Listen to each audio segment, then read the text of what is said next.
네, 다양한 분야 전문가 모시고 인사이트 청해 듣는 시간입니다.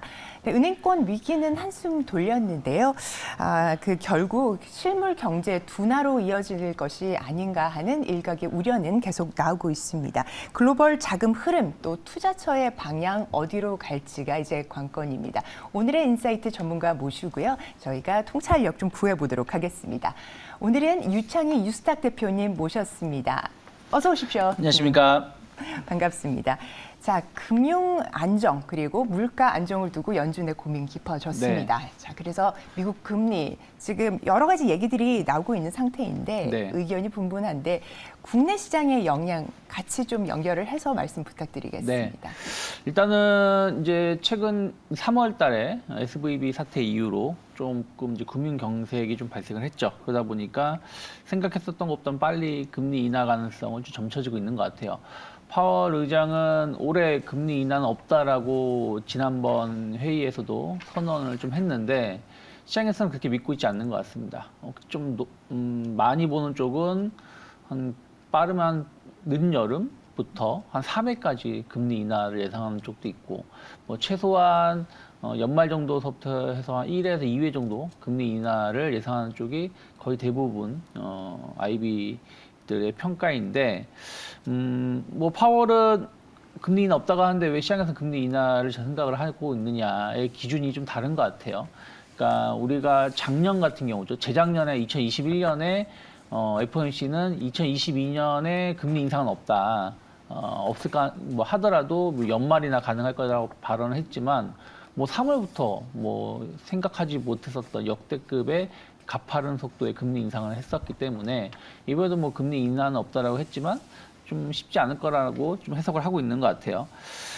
다만 이제 약간 이제 좀 지난 지표이긴 합니다만, 그러니까 SVB 사태 이전에 도이치뱅크가 분석한 내용인데, 과거의 그 흐름을 좀 본다라면 현재 물가 수준, 뭐 코어 CPI 기준을 봤을 때 뭐 5% 뭐 이 정도 수준에서의 금리 인하를 한 적은 한 두어 번 있습니다. 근데 대부분이 1970년, 1960년, 80년 그때 약간 고물가 시절이었고, 그 이후에는 항상 지금보다 높은 물가 수준에서 금리를 인하를 한 적이 없었다라는 것이죠.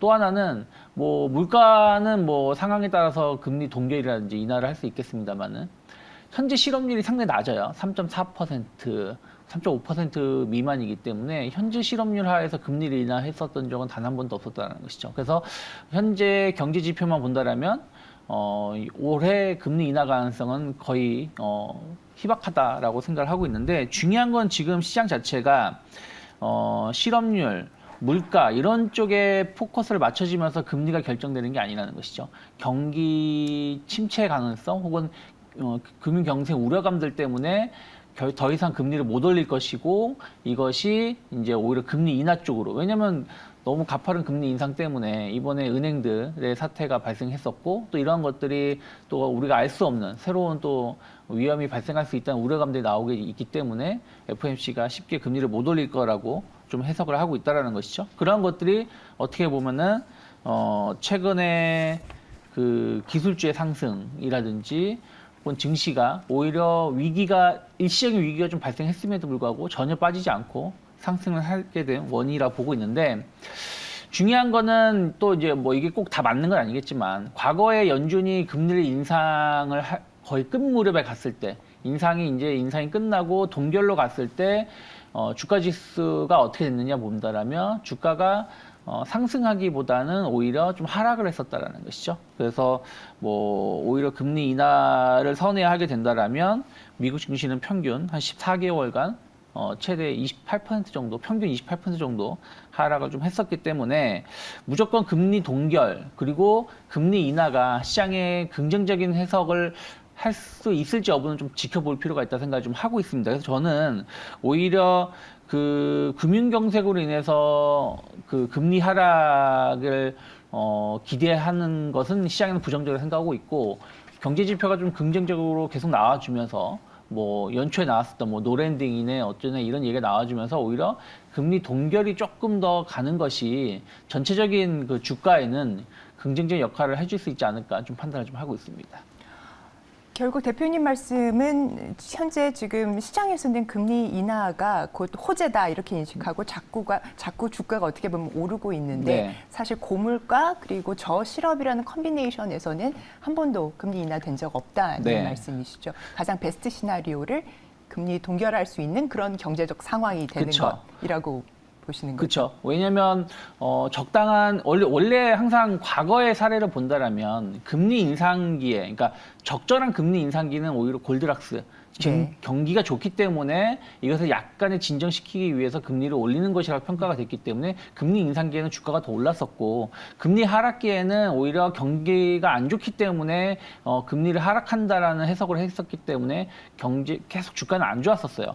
근데 반대로 작년 같은 경우는 그 예상했었던 거 이상의 금리를 올리다 보니까 주가가 많이 하락을 한 것이고, 또 이번에는 반대로 그것이 다시 좀 정상화가 된다라면 다시 한번 뭐 양적 완화라든지 경기를 부양할 수 있다는 어떤 기대감으로 주가가 오르는 것인데, 이번에 금리를 인하하는 부분들은, 그러니까 정상적으로 인하라는 부분들은 물가가 너무 이제 과열됐던 부분들이 좀 안정화가 되는 것이고, 그 약간의 실업률이 높아지는 부분들을 조금 완화시키기 위해서 금리를 인하하는 쪽으로 가는 부분들이기 때문에 경기를 부양한다라는 개념하고 다를 거라 생각을 좀 하고 있어요. 그래서 반대로 금리가 인하가 된다고 하더라도 주가가 오르기에는 좀 제한적이지 않을까.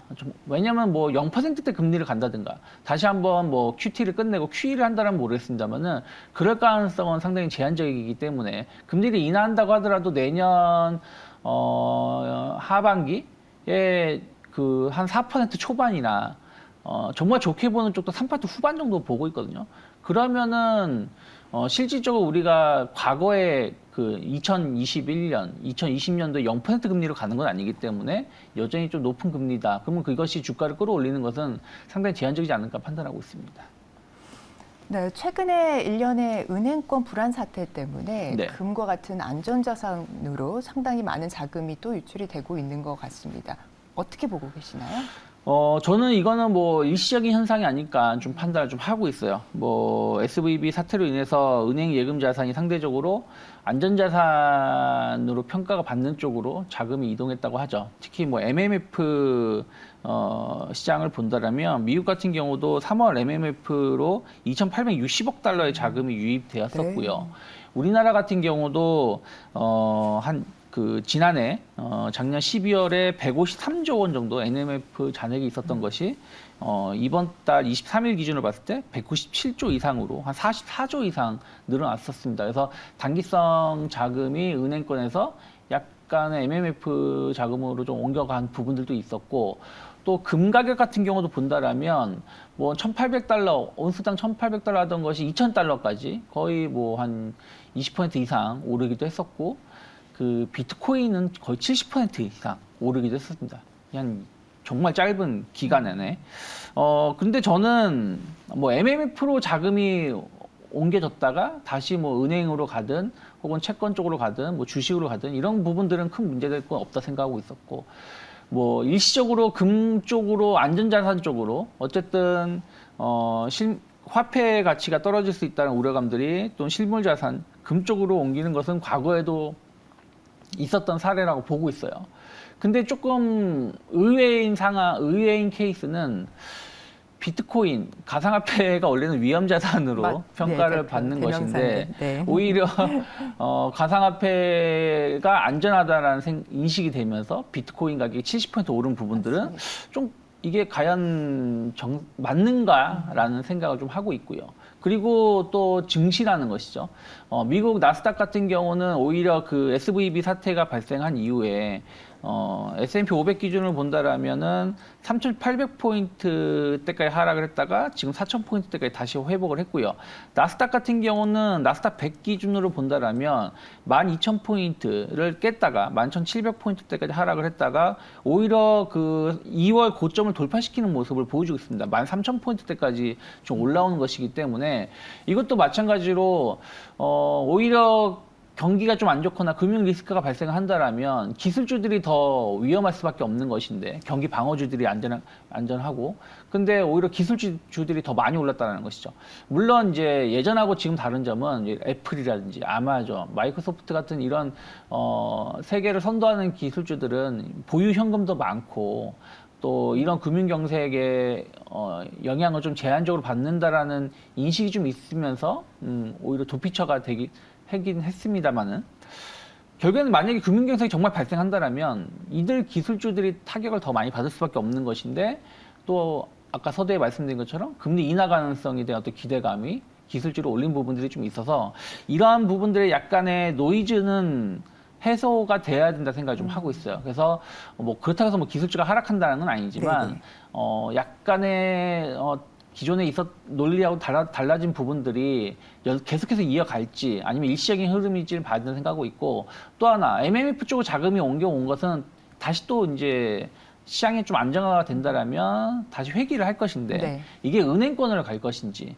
아니면 증시로 좀 유입될 것인지 특히 우리나라 같은 경우는 최근에 그 고객 예탁금이 개인 투자자 예탁금이 그 50조를 회복했다고 합니다.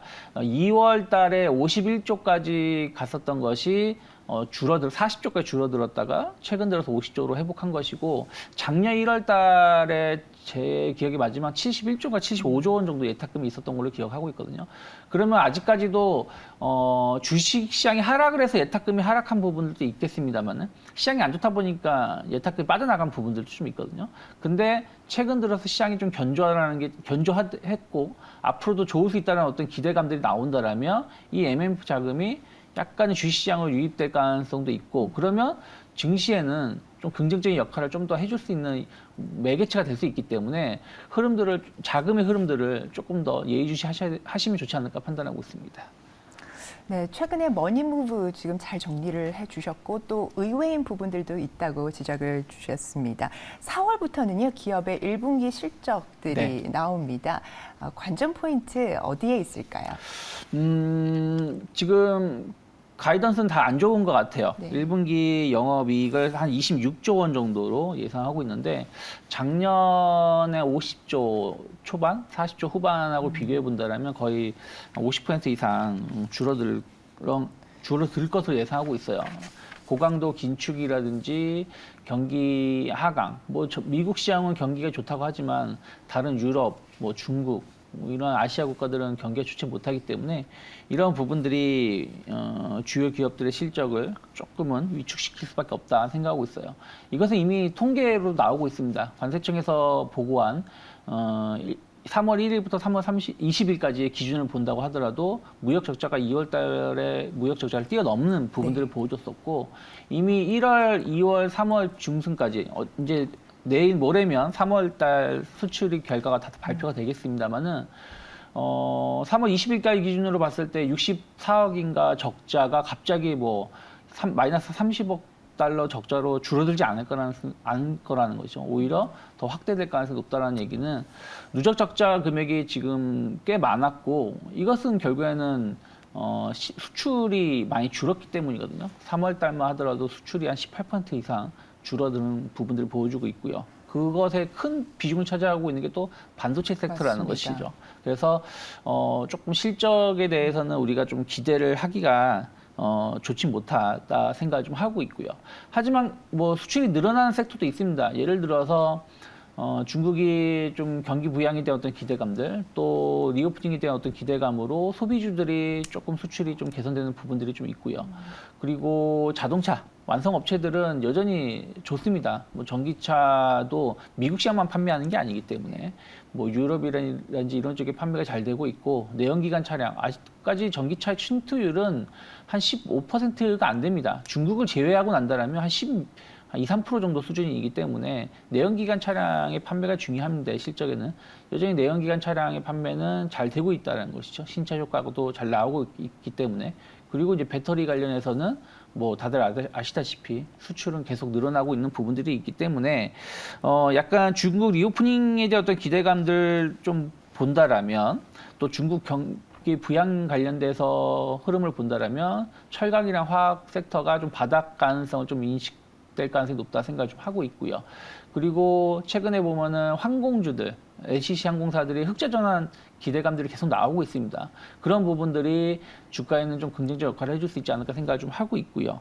그리고 이제 말씀드린 대로 완성차라든지 그 관련된 부품 업체들도 좀 주가가 좀 저평가되었다는 인식이 좀 있기 때문에 실적 시즌에 다가갈수록 주가에는 좀 긍정적 역할을 해줄 수 있는 모멘텀이 되지 않을까 좀 판단을 좀 하고 있습니다. 주목해야 할 섹터 그리고 뭐 투자 전략 사실 말씀을 좀 주셨는데요. 네. 아까 지금 반도체 잠시 또 말씀을 네. 해주셨습니다. 마이크론이 아무래도 뭐 탄광 속의 카나리아처럼 네. 가장 먼저 실적을 발표를 하니까 지금 사실은 실망스러운 실적은 나왔는데 국내 반도체 업황 미루어 봤을 때 어떨 거라고 보시는지. 이게 조금씩 이제 엇갈리고 있는 것 같아요. 어저께 마이크론 테크놀로지의 주가가 꽤 많이 올라왔어요. 올랐습니다. 그저께도 실적 발표하고 나서도 그렇게 많이 하락하지 않았었고 네네.